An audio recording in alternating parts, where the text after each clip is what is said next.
is a big part of what we do. Our bars don't taste like coffee at all. Even though we used organic green coffee, you don't taste the coffee. Gotcha. What you do is you reap the benefit of the natural organic caffeine, right?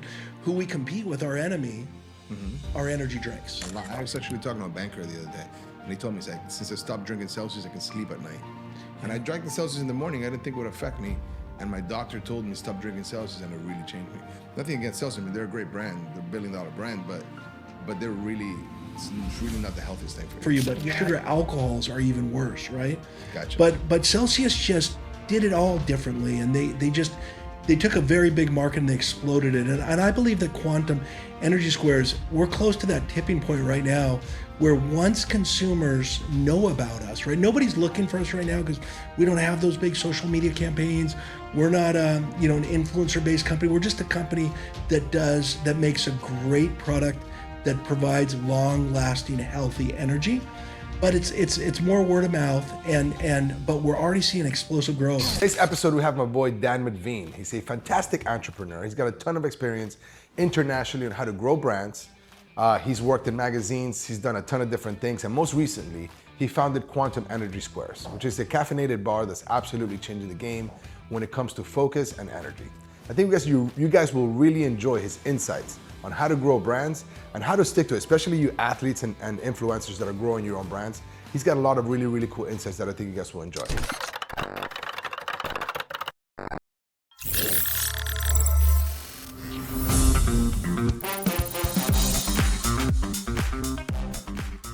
What was your first entrepreneurial experience like? Yeah, so I grew up, in Santa Barbara, California, and I went to school at UPenn in Philly, and moved directly to Madrid right out of college. That's a big shift. It's a big shift, man. I moved to Spain. I didn't know Spanish. I didn't know exactly, what I wanted to do. What prompted you to do that? I wasn't quite ready to go in that next chapter of my life, whether it was business school or law school or working. I needed a little bit more time, and my thought was that I'd spend a few months in Madrid and then get to real life.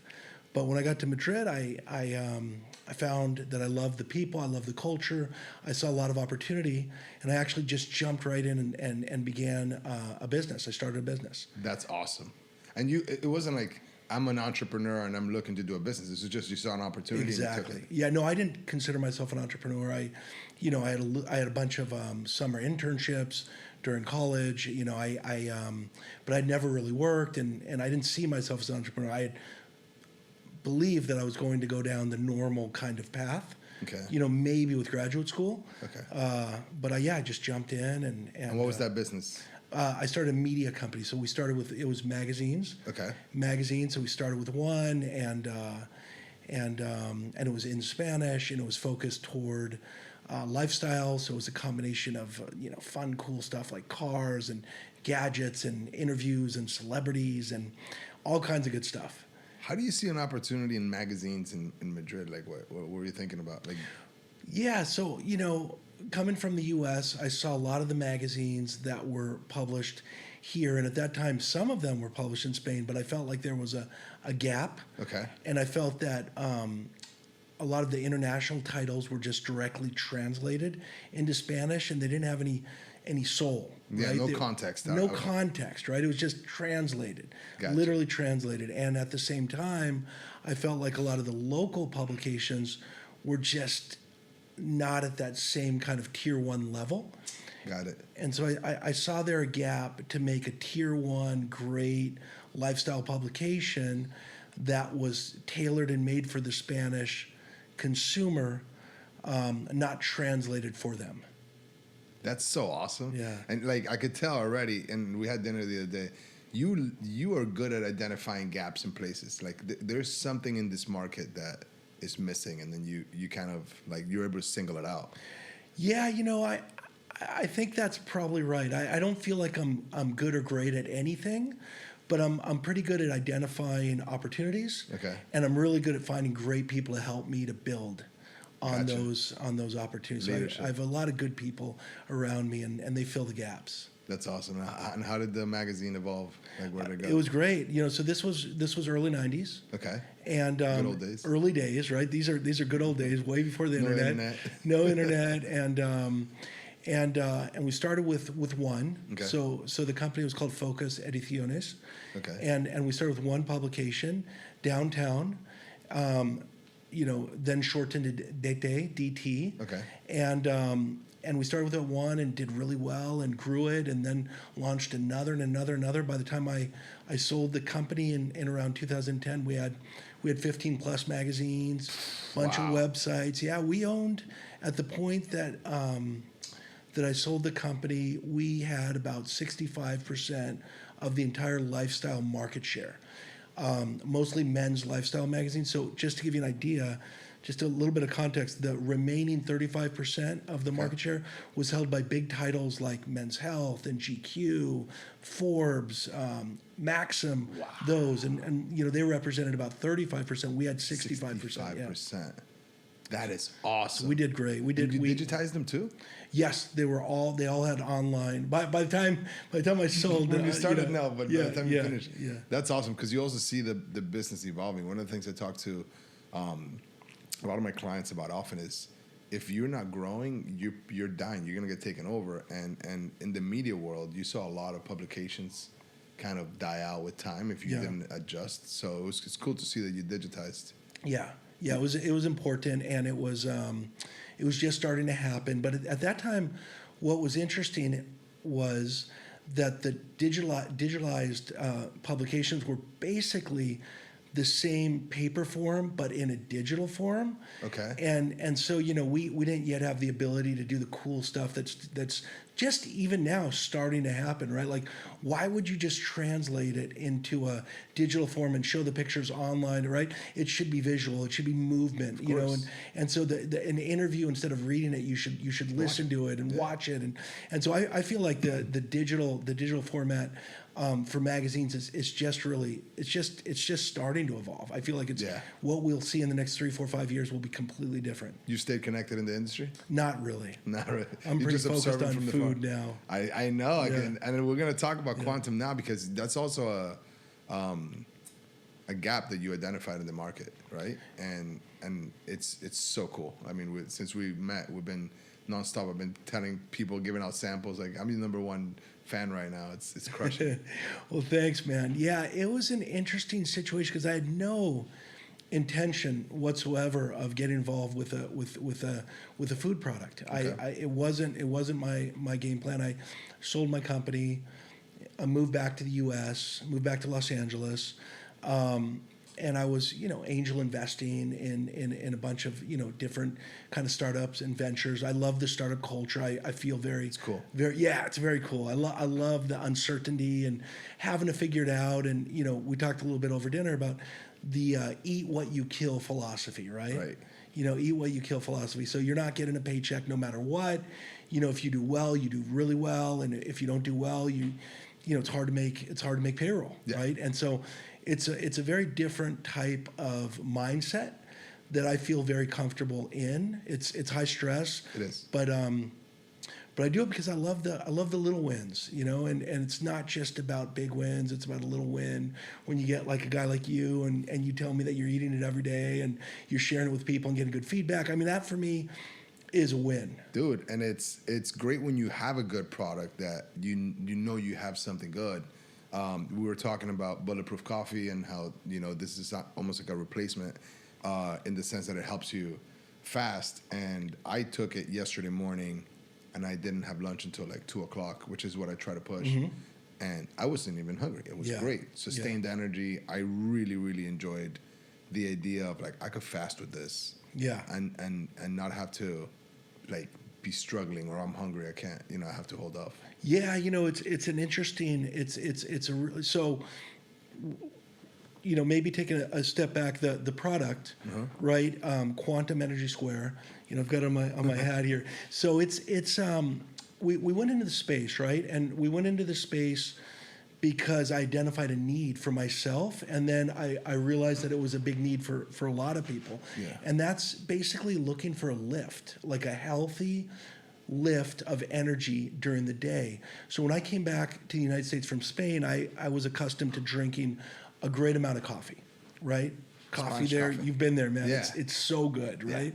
And the coffee's good. But when I moved, as I started getting a little bit older, I started to have a little bit less ability to drink as much coffee as I used to, a little bit more acidity Gotcha. in my stomach. And I needed to find other alternatives to get that boost. I was flying all the time. I was always jet lagged. So I needed energy, right? And as I had to kind of slow down on the coffee, I didn't want to go to energy drinks because they're so bad for you, so unhealthy. We'll talk more about that in a minute. Yeah.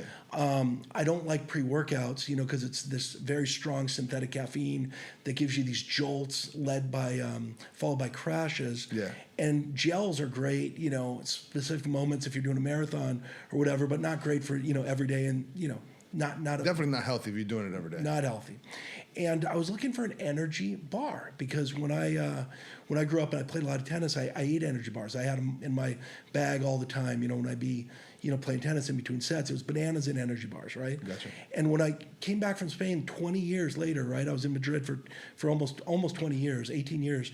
I looked to energy bars and I had assumed that they would have progressed and become more a true energy product. But what I realized was almost 30 years after the first energy bar came to market, they were delivering energy via simple carbs, which as simple carbs turn into sugar in your system. So they were literally giving you, energy via sugar, essentially.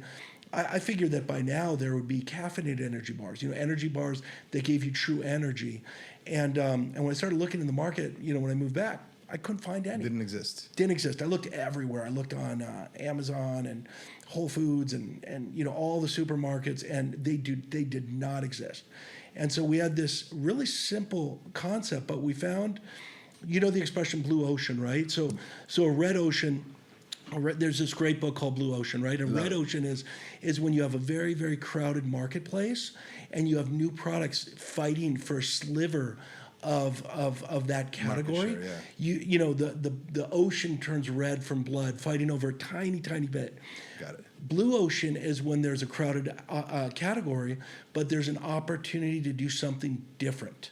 Then it's what they call a blue ocean, a big opportunity, right? Yeah. And so we found a crowded marketplace, bars, but we saw that so if you were to look at bars, you have energy bars, protein bars, snack bars, and diet bars, Okay. right? And in all of those categories, really they serve as a snack, right? There's very, very little functional aspect Yes, to I see them. that. They're mostly to hold you over until your next meal. Which is where they're by the cash register, right? You grab them really quick. Grab You have a craving. Yeah. You just grab something. And they're great, right? I mean, they serve a fantastic purpose, and they're a lot better than eating a candy bar or Absolutely. some chips, right? And they fill you up and they keep you to that next meal. They're a bridge, right? A meal bridge. It's a bridge. So what we were looking to do is to create a truly functional energy bar. True energy bar. And if you were to look at any category, any energy category in the market, energy drinks, energy shots like 5 Hour Energy, Correct. Energy gels or pre-workout powders, all of those categories deliver energy via caffeine. And if you were to ask any consumer, hey, where's the energy coming from in your energy drink, in your Celsius? Where's it coming from? Everyone would say Caffeine. For caffeine. And so it's basically energy equals caffeine, caffeine equals energy. But in the bar space, like we just talked about, it didn't exist in the bar format. So our very simple blue ocean concept was, hey, let's make the best, healthiest bar there is, Okay. geared for performance and for active consumers with the right balance of macronutrients, so proteins, the fats, the carbs, and let's add the best source of caffeine, which is organic green coffee bean. So getting away from that synthetic stuff. Getting away from synthetic, so just everything is organic green coffee, and so we have the same amount, as we have the same amount of caffeine in every bar that you would find in an 8-ounce cup of coffee. Got it. So it's like the morning ritual, right? A lot of people are like, don't mess with my coffee, man. Yeah. I like having that sip, But this is the same exact amount that you would have plus the micronutrients. Exactly. So basically, if you were to have a cup of coffee without anything in your stomach, right, just like you do, you intermittent fast, the caffeine would affect you one way, right? But if you had that same cup of coffee with a nutritious meal, say an omelet, right, you would have a longer lasting energy because the omelet would serve to slow the absorption of the caffeine in your body, right? So you have a more balanced, long lasting energy. What we do is our bars are actually formulated to slow the absorption of the caffeine as long as possible to give almost like a timed released energy source so that you never have a spike and you never have a crash. It's just kind of smooth, steady energy. That's our whole thing. And so what we found was, to your point, great point, nobody's going to give up a cup of coffee. We all love our coffee, right? It's a ritual. Yeah. Right? It's a ritual for sure. And we're never going to give up that cup of coffee. But what we realized was we're a good complement to a cup of coffee. We sell a lot of bars in coffee shops where people buy their premium cup of coffee. They'll buy a Quantum Energy Square to have a couple hours later, and keep that kind of caffeine. It happens here in Miami all the time. So we have Cuban coffee. Have you ever tried Cuban coffee? They're strong, man. I love them. Anywhere you go, any office you walk into, it's like, hey, would you just a little coffee? And they're little shots, so you don't think about it. Before you know it, you've had 7 or 8 of those. You just keep them going, and you're pumped up on caffeine. So having your coffee and then a few hours later having a Quantum bar, it just keeps it going, right? Yeah. And so but we don't compete. We're actually friends with coffee. Coffee is a big part of what we do. Our bars don't taste like coffee at all. Even though we use organic green coffee, you don't taste the coffee. Gotcha. What you do is you reap the benefit of the natural organic caffeine, right? Who we compete with, our enemy, are energy drinks. And we consider the fight, it's like a fight of good versus evil in the way that we look at it very simplistically. And we see us as natural energy. The Jedis. We're the Jedis, man. And so we're natural energy fighting against chemical energy. Okay. And what is energy drink? So, everything from a Celsius to a Monster to a Red Bull, these guys are giving you synthetic caffeine, right? Which doesn't have the natural properties of natural or organic caffeine. And then they combine it with a lot of ingredients that have been, proven to be really bad for your health. And so our fight is, or our goal is to be a healthy alternative to energy drinks. We don't pretend to replace energy drinks. Yeah. We understand that they have a great purpose and people like them, but we really hope that people will start going for a better, more natural energy source like Quantum Energy Squares over that second energy drink, or at least reduce the amount. And that I was literally going to tell you that, because if the energy drink was working, you wouldn't have a second Celsius in the day, or you wouldn't have the second Monster. And I see, I have police officers or firefighters or nurses, and you see them, you finish one Celsius, pop the other one. And you finish one Monster and you pop the other one, or you grab a coffee right after you had, because you're not getting the energy that you expected to get out of the drink. After a while, I guess you plateau, or maybe you you have your you come all the way up, and then you crash, and a lot of people have the jitters too. The jitters. I hear that a lot. I get that a lot. I was actually talking to a banker the other day, and he told me, he's like, since I stopped drinking Celsius, I can sleep at night. And I drank the Celsius in the morning. I didn't think it would affect me. And my doctor told me stop drinking Celsius, and it really changed me.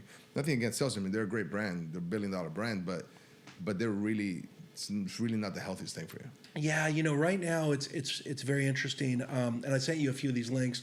A lot of the leading kind of health experts like Andrew Huberman, Gary Brecka, Peter Attia, and many, many more are flooding TikTok and Instagram with videos trying to educate people about the harmful ingredients in energy drinks. Yeah. It's now come out that, besides the sugar alcohols, which are clearly linked to brain fog, heart disease, and a lot of ingredients that people might not know that they're consuming that are sugar alcohols like allulose or aspartame. Correct. These ingredients are really bad for you. But up and above those, it's just starting to come out that there are other ingredients that are really bad for the body, including taurine and a bunch of others. I saw the taurine one. I was in shock. You saw that video, right? Yeah. Yeah, and so if people Google, Google these things, they'll see a ton of content about how bad these ingredients are. I'm not saying they're bad. I don't know if they're. I'm just reporting what I'm seeing Go see from the data, right? Yeah. And then, so what? How does the idea is quantum? You spent a long time, and I know you mentioned it was a couple of years, developing a formula with the right ingredients. What are those? Yeah, so it was really a long process. So my partner Leah Marquez and we were not from the food space, so we came about this differently than most CPG companies would. Okay. And we started with a sports dietitian and a blank piece of paper. And Leah led this whole process. And she said, look, we want to make the best, healthiest energy drink formulated for long-lasting energy, and it must have caffeine, because for us, energy is caffeine, it's not sugar. Got it. And the sports dietitian, top sports dietitian, who works with a bunch of professional athletes, said, okay, well, first of all, the caffeine must be organic green coffee beans. It is the best source of caffeine, and it's got a lot of additional properties which help, like helping to fill you up, satiate you, to be able to work as a meal bridge. That's another benefit besides the natural caffeine form. Okay. And she explained to us that the balance of macronutrients, so the proteins to carbs to fats, need to be exact ratio to perfectly serve the body to perform at the highest level and for the longest amount of time. And then, she explained to us the absolute need, and Leigh agreed to go plant-based, gluten-free, no artificial colors or flavors, no sugar alcohols, no dairy, vegan, all these types of things, right? It's almost like what not to do as much as what to have in the bar. Right? Great point. It was a longer list of what we didn't want than what we wanted. What we wanted was energy, long-lasting energy, right? Yeah. And what we didn't want were all those bad things. And we said, hey, the sugar must be naturally occurring sugar from ingredients like date paste, right? With almost no added sugar, right? A little bit added sugar from the chocolates, from the chocolate chips, but they're 100%, dark chocolate cacao, which has. Dude, that one's delicious with the salt. Yeah. Dude, it's unreal. I love that flavor. Yeah, so that's a great one, and all the chocolate we use, in the various flavors is pure cacao, which is just delicious and good for you, and so this dietitian took this document that she created and said, this is the perfect energy bar. We took it to a food scientist, right? Okay. And the food scientist then said, I need to make some tweaks to be able to scale this into mass production. We need to swap out apple paste for date paste, and we need to do this, and we need to do that, but I can maintain everything that you guys wanted. The balance of macros, the organic green coffee, everything you guys want. And so she built a new document. We took that first document, the first document, the second document, merged them into something, and then we took that to a pastry chef. Okay. And this was crazy, right? We're talking, Edgar, we're talking like a 2.5 year adventure to get these formulas right. 2.5 years. That's incredible. And we were dedicated, right? Because we were doing, some other things at that time, and we wanted it to be perfect. And Leia's truly relentless. Like she would not concede any ingredients that she didn't think to be good for you. No compromise. And she wanted every ingredient to be one that you could pronounce, and you know what it is. No weird stuff. That right? resonates, man. And so the pastry chef started on a journey, and she actually created, over the course of nearly 2 years, over 200 iterations of the product. And Leigh and I would stand outside of a Whole Foods or a Soul Cycle or an Equinox, and we'd cut up pieces of ours. We didn't even have packaging at this point. Okay. We'd cut up pieces of our bars, we'd cut up pieces of Cliff Bar, and we'd cut up pieces of RX Bar, which were the two leading bars at the time, and we'd blind taste test, like the Pepsi Challenge back in the old days. We'd blind taste test against those bars, and we'd capture feedback, and we'd listen to the customers, and we'd hear, the texture's a little bit too sticky or not sticky enough, or it's a little too dry, or I'd like it to be sweeter or not too, whatever it was. And we kept going back to the pastry chef with all this feedback.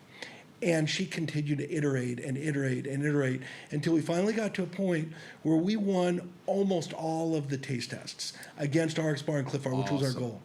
Awesome. Those are good tasting bars too. So Really good, really yeah, good. they're good tasting bars. You had to try a lot of them. I can Oh, imagine man. you packed with energy at the end of the day. I must admit that I probably tasted a fraction of what Leia tasted. Leia did taste Yeah, she went crazy. all of them and every bar on the market, you know. So she was man. she really went, you know, She went crazy. all gas no brakes. That's you know? great, man. That's awesome. Do you think your experience as an angel investor helped you in the process of like pre-revenue of the business? Yeah, so it's interesting, right? Because I was, you know, I ran a business for 20 years plus before I started this company. And then I had, you know, some years as an angel investor, getting involved on different levels with companies, advisory and so forth. And I think it was great experience. I thought that my experience publishing and running a company would have converted better to starting and running a CPG company. Okay. But I learned a very hard lesson, which is this is a very difficult business, and there's a lot of specific know-how that you must learn via trial and error. Yeah. And so while the general skill set that I knew translated, a lot. I made some mistakes along the way. I needed to learn, and it's a very different type of business because, you know, just to give you an idea, because caffeine, we're, you know, the very first caffeinated energy bar to market, very first, and we're the absolute leader in what is this new growing category. It's actually an exploding category, 12x'd in the last 12 months. Incredible. The size of the category itself, and it's just getting started, right? And what's so interesting about it is most bars, you'll see them in what they call the natural channel. The natural channel is like Whole Foods and Sprouts, these kind of The natural places for you to go and grab these things. You know, these kind of organic natural shops. Yeah. And then you have conventional like Publix here, Albertsons, Kroger, right? These bigger stores, HEB in Texas, which is amazing, Wegmans in Northeast. Yeah. So you have 4,000 natural doors, 40,000, so 10x conventional doors, right? But then if you look at the convenience stores, there's 250,000 convenience stores. We're talking about gas stations, 7-Elevens, Wawa, which is, you know, amazing. Over, yeah. Royal Farms, which we just got into, right? There's 250,000 of these. And one of the learnings for us was caffeine unlocks all doors, right? Caffeine does well in every single type of sales channel. And so we had to learn that we weren't just a bar for one. So we had to change our communication, the way we messaged our product to the consumer, so that we were able to fit not just in this kind of granola-y natural channel, but also in the convenience channel where people are more focused on a boost of energy. Yeah. So I guess initially the healthiness of the bar was your driving factor, but ultimately the energy, what it was made for, which is energy, was basically taken over the messaging and branding of the. That's exactly right. So when we started off, you know, we'd be really focused on messaging related to, you know, the organic caffeine, plant-based, gluten-free, you know, Gotcha. Just all ingredients you know and understand and have in your cupboard at home, right? But consumers in conventional care a lot less about that. I know, yeah. And convenience store consumers care nothing about that. Right? Obviously, I'm generalizing. Yeah, but you're right? a truck driver. You need energy for the road. You're just grabbing it and going. You don't Yeah. care if it's healthy or not. You just need the energy. That's right. So we've adapted the way. So we still have all of those healthy elements, but instead of being on the front of the pack, it's on the back of the pack, right? So now what we're selling is this. You know, when we refer to our brand, you know, Quantum, our kind of phrase is "love the lift, crush the crash." Right? Crush the crash. Love the lift, crush the crash. So Yeah. on the front, it's all about loving the lift, and on the back, it's about crushing that crash, right? So it's the healthy certifications, all these, you know, super healthy certifications that most bars don't have a fraction of what we have. Those are all still part of the brand, a very big part, but it's not primary messaging. Primary messaging is love that lift. Gotcha. And I can imagine the feedback from, say, somebody that's going to the gym and grabs a bar versus somebody that needs to perform at work Yep. and is grabbing the bar. It's a completely different mindset, you know? Totally different. And it's really interesting that you should say that, because one of the things we've been struggling with, Edgar, is that use case, right? Okay. What is the perfect use case for our bars? And so, you know, what we do now, just to make it really simple for the first time user, is we talk about that midday slump. And we talk about the midday slump because that way we're not interfering or competing with that ritual cup of coffee in the morning, right? And the midday slump's a moment where people need that boost, right? The day's long and hard, and you're dealing with problems, problem solving, whether it's kids or work or whatever it is, right? And you need to get through that afternoon. And a lot of times you have many, many hours before you're going to be able to sit down and have dinner, right? So that midday slump's a perfect use case, but it's only a use case. It's a good first use case for consumers to get to know us, but what we found is the moment someone tries Quantum and they put it into their kind of routine, and they've tried it once or twice, they realize that other use cases are a long drive, a long flight, travel, a hike or a run. It's amazing for the gym. It's absolutely a perfect pre-workout companion. You know, it's good for so many use cases, right? Like we fuel a lot of programmers that are working at night. You know, I was just gonna mention that because a lot of people correlate energy to I'm gonna go for a run or I'm gonna go to the gym. You need physical movement, but energy is also like having mental sharpness and no brain fog and actually being able to focus and getting things done.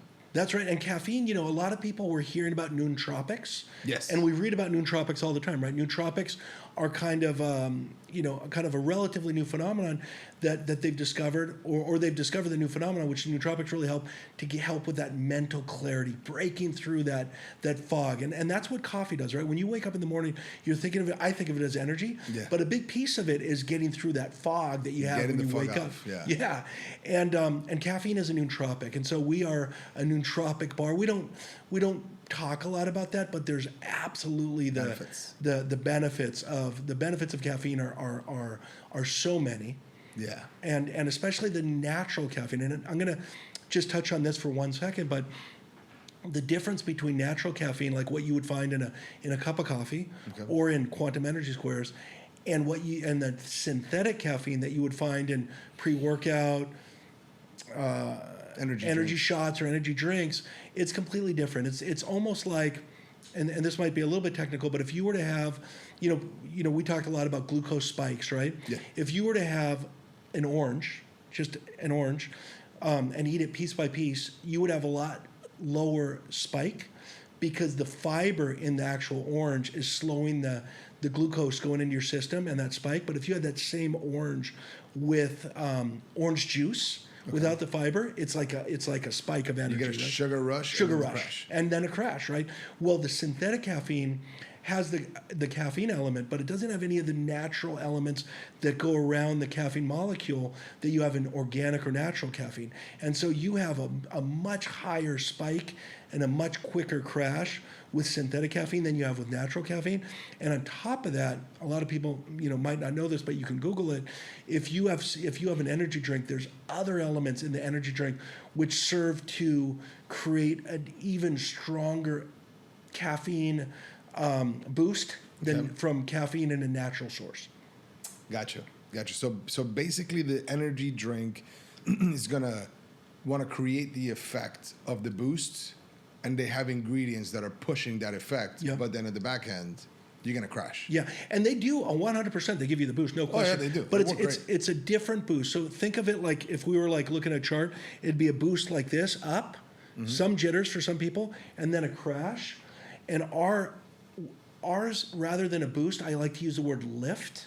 Okay. Because it's this long-lasting, time-released energy lift, right? So it's really, when you think about energy, it's really the holy grail of energy, right? Yeah. Because or else, like you said earlier, you have to keep hitting those shots of coffee over and over again. Over and over again. And then I get, you know, and it's interesting because I feel, I'm going to be 40 this year, and I feel like a lot of people around my age are very health conscious nowadays. And we're constantly seeking, like, what is the element in my routine that's not making me be as efficient as I can be? And coffee has come up very often lately. I have a really good buddy of mine. He's a U.S. Navy SEAL. He's like, I'm cutting coffee down. I don't want to do it just because I'm drinking too much of it. Right. It's not that I don't want the boost or the. So a healthy alternative with coffee in it. So you're still having some, but you don't need to go back to the cup of coffee at lunch. And then, maybe a couple hours after lunch. That's right. You're saying that during that lag period. I think that's where the opportunity is. Huge opportunity, right? So like what we like to say is that we have the energy lift from we have the energy from an energy drink, and the healthy food that you would get from a great snack all in one, right? It's like a 2-in-1 kind of component, Now, we talked about you being an angel investor before, and going into this, but you've also partnered with some really cool people that have come in to support the brand, some cool investors and some athletes. How's that been like working with athletes and in that category? Yeah, it's been great. Actually our very first investors were professional athletes, because they're athletes understand their bodies better than most of us. Yeah. And when they consume something, they immediately know if it's something that's beneficial to them or not. And they're very pure, right? Like their body is their machine, it's their office. And so we got bars right out of the gate to a bunch of professional athletes, and the vast majority of them invested in the company. So like, for example, Sloane Stephens, who won the US Open tennis a few years ago. She was one of our first investors. Josie Altidore, one of the top U.S. soccer players in the history of U.S. soccer. He came on. He's an investor, and they're very active. Demetrius Johnson, also known as Mighty Mouse, the best to ever do it, the GOAT, on pretty much everyone's list as the best MMA fighter in the history of the sport. He is literally the one of the best partners that a brand could hope for. He went on Joe Rogan. He talked about us for 5 minutes. People can pull that up. He got Joe Rogan to try the bar, which is cool. On camera. That's really so cool. What did that feel like? That was amazing. That was almighty. Bringing it on the show, and Joe Rogan could not have spoken more positively about the ingredients and the taste and the effect, and that was. He really knows his stuff. So because one of the things I enjoy and having a podcast when I listen to Rogan. He's not going up there pretending like he knows anything. He's going to ask questions like I would ask questions, like you would ask questions. But when he knows about something and he hones into it, he's going to tell you exactly how he feels about it. It's true. And his testimony on what the ingredients were like, what his feelings were like while he was consuming it, it was very cool. He even said he had one before the podcast. Yeah, I mean, we had this one. He had one great phrase on the podcast. And he kind of held up the bar and he said, "These things are fucking amazing," and that really helped our brand. That should be the slogan. Yeah, that should be our slogan. I should put that on a business card. That's right. That's right. But yeah, Mighty has helped us so much, and Joe Rogan. Then we have some other great athletes on the cap table. We have the Mike Bryan, one of the Bryan brothers, the most winning doubles team in the history of tennis, and Sam Querrey, top 10 in the world in tennis, and a few others. Yeah. And so how is it like? How are the athletes as far as like investors? Are they good investors? They support the brand, or they're just kind of like silent?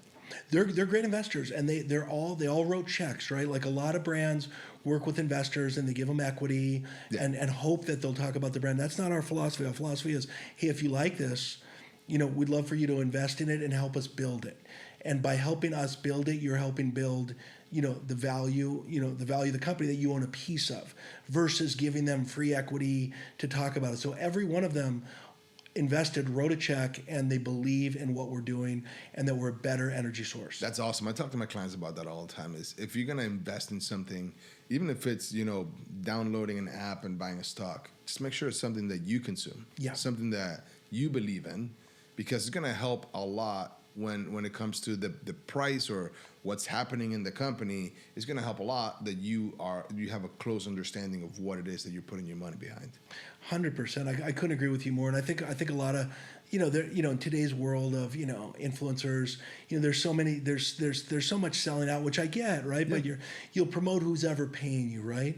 But we don't do that. Our philosophy is, hey, if you like the product and you truly use it in your day-to-day, please help us build it, because by helping us build this company, you're also helping bring awareness to consumers that there's a better, healthier energy source out there. Because right now, no one knows that there's a boost or lift of energy outside of the energy drinks. Yep. You got to go viral one of these days. We got to figure it. Hopefully it's from this podcast. Hopefully. But I was going to ask you, so the CPG, because you have you're juggling a lot of things, right? Like you're custom formulating a product, right? You are entering a CPG industry, which I would love for you to, share what that experience has been like, because the CPG industry is massive. And, I've had Mike Alfaro on this one before. He's the manufacturer. I've talked to you about him. And the feedback I got from that podcast was I had no idea the CPG industry was so large, and it's growing at the speed and rate that it's going. Yeah. What's that been like, being part of that big industry and obviously having your piece of that market share? Yeah, it's such a fascinating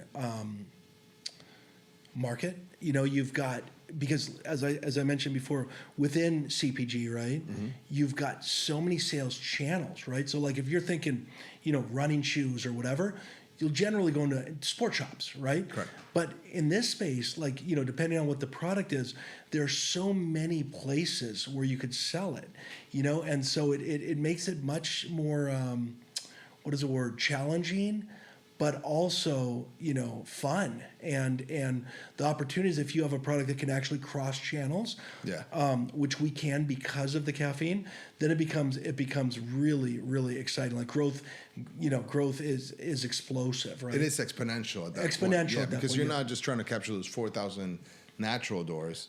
You want those plus the convenience stores plus all of them. Right. But do you find that it's an industry that's competitive or collaborative, you think? I think the people in CPG, the founders and the companies, are such cool people, because they could find ways to make more money in other industries. Like you can make more money in pharmaceutical or different types of things. People that are in food generally are in food because they love food, and they want to do good things. And so I found the people in this industry to be just great, very open with their knowledge. I ask cool. I ask a million questions. Everyone sits down and talks to me. I'm a learner. I'm a sponge, and I'm very good at knowing what I don't know, and I'm also very good at asking questions and learning and trying to implement my learnings to the best of my ability. Still making a lot of mistakes here and there, but less and less, right? Yeah. And so, but I think what's so interesting about this channel is the how complex the sales component is, right? Because you don't sell, even though Sprouts, right? We're in all of the Sprouts markets in the entire United States. Sprouts is as big as Whole Foods. Both are natural grocers, and there's about the same amount of Sprouts stores as there are Whole Foods, concentrated in different parts of the country, and a lot of here in Florida. And Sprouts is just a great client of ours. But we don't actually sell directly to Sprouts. We sell to a distributor so we have to sell to Sprouts and get them to say, yes, I want to carry Quantum Energy Squares. But then we go to a distributor and they actually get the product. They take the product, they place the POs, they buy the product and pay us. We send them to them. They send them to the Sprouts, right? So it's one of those very few industries where we're not dealing with your actual client, right? Yeah. And it's the same way with convenience stores and with all of these different channels. So it's quite interesting. And then there's such a competitive landscape that you really need to have something differential to stand out. And we at Quantum Energy Scores, we just figured out our way of standing out and really making it kind of almost a no-brainer for a retailer to take us into their stores. And it is, the simple pitch to consumers, hey, if you like energy drinks, you're going to love this. And the reason that's so powerful is because we're immediately saying, we don't compete with other energy bars, because energy bars don't compete with us. They just have sugar. Correct. We have caffeine. And we're immediately telling consumers or stores that we compete with the Boost, and we are a different element. And stores need to have in each of their aisles, so in the bar set, they need to have differentiated product so that they can appeal to all consumers, right? And right now, there's no caffeinated energy bars on the entire bar set. So even though it feels crowded, there's very few energy bars, and of those energy bars, there's no caffeinated energy bars really, except for ours, except for Quantum. It's almost like there's a bunch of cars in the street, but they're all the same, and then Yes. you have that one red speedster. That's it. That's cool. That's exactly right. That's cool. What's next for Quantum? Well, we are really aggressively going into convenience stores now. So we got into our first convenience stores the last quarter of 2023, and we did really well. We got into, for people traveling, Hudson News, which is the big, kind of airport stores, in all the airports. And we did when we're in all the books, a lot of the bookstores and campuses around the United States, those big college bookstores, Follett bookstores, and from there we were so successful that this year in 2024 we really started going after the convenience store. We've already added a couple thousand convenience store doors, including Royal Farms, and just a big shout out to Royal Farms for placing a bet on us, and they're now putting these great gravity feed displays in each store, the cash register, in addition to having the bars and the bar set. And so our big focus for 24 are, growing our channels of conventional and natural, like we talked about. But our new channel for this year is convenience stores. And we're going into Costco soon, and just tons of growth. That's awesome, bro. Yeah. That's awesome. What's it like when you and your partner, because it all started with an idea, right? What's it like seeing your idea turn into, you walk into a store and nobody knows you own it, and there's this big display with your product in there. That's got to be a really cool feeling. It's so fun, man. I'm like a kid in a candy shop every time I see it. So I don't get as much excitement when I go to my local stores that I frequent often, because I go in there a lot and I like to see it, and I know the product exactly where it is. What I love is when I'm traveling. Like I was in New York a couple days ago, and I walked into the Wegmans in New York City, and I see the bars there. That's amazing. That's awesome. I'm here in Florida. I go to Sprouts and I see it. So it's especially fun when you're traveling. Well, I saw it in 4 airports in the last 10 days. At Hudson News, and that's one of the funnest things, is to see it in the wild. That is cool. That's got to be a very, very cool feeling. I remember with the gyms when I had gyms, because we would travel so much and we had them in different cities, and each gym had their own identity. So the New York gyms were very different from the Florida gyms, very different from Dubai gyms. But so you spend maybe a month away from the gym, and you come in, and it's these places had like a life of their own. Yeah. And I could imagine you walking into or getting to Florida and just seeing your own product. It's got to be very satisfying. It's so satisfying. So every trip I do, and I travel more than I'd like to, but I'm traveling a lot these days, I'll always carve out, call it a half a day in any city I'm in, just to go explore and look at our the stores that we're in, and go around and go check them out. Fresh Time, Fresh Market in Florida. There's so many here. And Florida's actually a really great market for us. Our biggest markets are, we're sold nationally, of course. Our biggest markets are California and Texas. Okay. And our third biggest market, and growing very quickly, is Florida. And another one of our national accounts, which I love to go see us in, is REI. Oh yeah. We're in every single REI in the United States. We have all of our SKUs there. They're just a great partner, and they took 100% of our SKUs, and we're sold in a great spot in every REI. It's a wonderful place for discovery, right? Because people going into REI, they're going to go kayaking, they're going to go hiking, they're going to go traveling, and they're looking for that energy boost. Like, let's talk about like use cases, right? Like. There are so many moments where you might want an energy drink because you're used to drinking them, but it's not a good moment. You can't drink an energy drink on a mountain when you're skiing. You can't bring it with you in your backpack. If it's warm, it's not going to taste good, right? There's so many moments, or you're going to run and you don't want that liquid, kind of in your stomach, right? So we found there's so many use cases, even if you're an energy drink consumer, where a Quantum Energy Square, caffeinated energy bar, is a way better solution. And REI kind of exemplifies the use case for all of the types of people that would most likely find opportunities to have an caffeinated energy bar over a caffeinated energy drink. Gotcha. This weekend I was just setting up my week. I have every Sunday or every Saturday I have a golf game set up. Yeah. And it's been raining a lot here in Florida, and my buddy in Palm Beach has his private course. I'm like, hey, let's play in your course, but I'm bringing these quantum bars. I think golf could be an awesome user case too, because what happens in golf, are you a golfer? I am. By the time you hit the back nine, you don't have the same energy with the coffee that you had in the morning, and you're trying to keep the focus and you're trying to stay in it, especially if it's competitive. I think something that will keep that energy and that focus throughout the entire 18 holes, it's so powerful. Yeah, it's such a good point. So I'm gonna surprise a lot of people, perhaps since it's an energy product with what I'm about to say, but think about golf where you need that energy, but you need to stay calm and relaxed, and you can't have those jitters or that boost. So two sports where I think quantum is an absolute natural great fit for when you need energy is both golf and yoga. Right? Most people don't think of yoga as an energy product, but you need the energy. You never have an energy drink, right? But since our energy is very slow, time released, it's wonderful for a great yoga workout. And for golf, I think golf could be, of all sports, possibly the best sport use case that you can have, because you're so many hours. Absolutely. You need it, and you don't want the jitters. You don't want that crash. You want to stay in control of your energy, and you know, a lot of times you get out of control with the energy drinks. So obviously there's all these use cases. Now I'm imagining this product all over the place, right? When you think of quantum 5 years from today, where do you think this thing is going? I think we have an opportunity to mirror what brands like Celsius did in their space, right?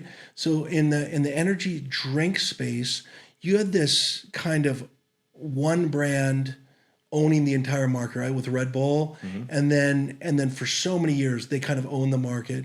Then you had a couple of brands come out like Monster and Bang and this and that, and then Celsius came in and just changed the whole market, right? And they changed it by selling a healthier. Well, they sell a healthier lifestyle, right? Their whole thing is based on Live Fit. Yeah. The reality is, because they're adhering to new health requirements by consumers with less sugar, for example. In a lot of ways, it's a less healthy product than the older products that had more sugar, because the sugar is not great for you, but sugar alcohols are even worse, right? Gotcha. But Celsius just did it all differently, and they took a very big market and they exploded it. And I believe that quantum energy squares, we're close to that tipping point right now where once consumers know about us, right? Nobody's looking for us right now because we don't have those big social media campaigns. We're not an influencer-based company. We're just a company that makes a great product that provides long-lasting, healthy energy. But it's more word of mouth, but we're already seeing explosive growth even the last 6 months since we started messaging toward the energy drink consumer. Okay. And so I think we have an opportunity to turn. So in today's world, right, the biggest energy bar in the market is humongous. It's Cliff Bar, which was just sold for $3.5 billion, right? It's a huge market. My belief is within 2 years or less, what is today a caffeinated energy bar like Quantum will be called just an energy bar. And a non-caffeinated energy bar like Cliff Bar will be called a snack bar, which is exactly what it is. You're right. And the reason is, once people know that there's caffeine in bars and they start asking questions to brands like Cliff Bar or people that sell Cliff Bar, like, oh, it's an energy bar, great, where's the energy coming from? And the answer are simple carbs or sugar. It's very hard to sustain an argument that it's an energy bar in today's world where energy equals caffeine and caffeine equals energy. So we believe that we could be and will be, in the next few years, the biggest energy bar on the market. Love it. I love that, man. Usually towards the end of my podcast, I like to lighten up the entire thing a little bit, and I ask random questions. Okay. I didn't tell you about this before, but this is a really exciting part for me. I'm never going to pull up the questions. I have them written down. Simple questions. Okay. Tupac or Biggie? Tupac. Tupac. Michael Jordan or LeBron James? 100% Michael Jordan. Ah, all day, every day. Not even close. Not even close. Of course. I figured. Let's see. Where's another one that I have these list of questions. Yep. Because they're some people just fall on one side or the other. Yeah. Right? It's true. For example, like Yankees or Red Sox. Are you a baseball guy? I'm not much of a baseball guy, but if I were to pick, I'd pick the Phillies. Okay. Phillies. What's your favorite soccer team? Real Madrid. Yes. I think we coincide Real there, right? Madrid, baby. Yeah. Just Tempest. I wanted to throw that out there. I knew that was the And answer. I love the old school team, right? With Figo and The Galacticos. the Galacticos. They were the Right. best. You were in Madrid during I was that in time. Madrid during that time. What a time, I man. got a chance to see Figo and all those guys, Zidane Yeah. and Beckham, all those guys. You would go to the games? Oh yeah. What was that like? It was amazing. It was just an amazing atmosphere. I mean, the fans there are absolute. They're not too loud. It's just a great vibe. It's just absolute football lovers. Got a little wild though when you had the games against like Barcelona or Atletico. You know, those were a So little the crazy. derbies, Yeah, the derbies. What do you think the MLS is going to? Do you think it's going to blow up? We have the World Cup Oh coming up. no question. It's gonna blow up much in the same way. Sorry, bringing it back to business, but much in the same way that quantum's gonna blow up. I love it. I love that. Had to do it. That's a great one.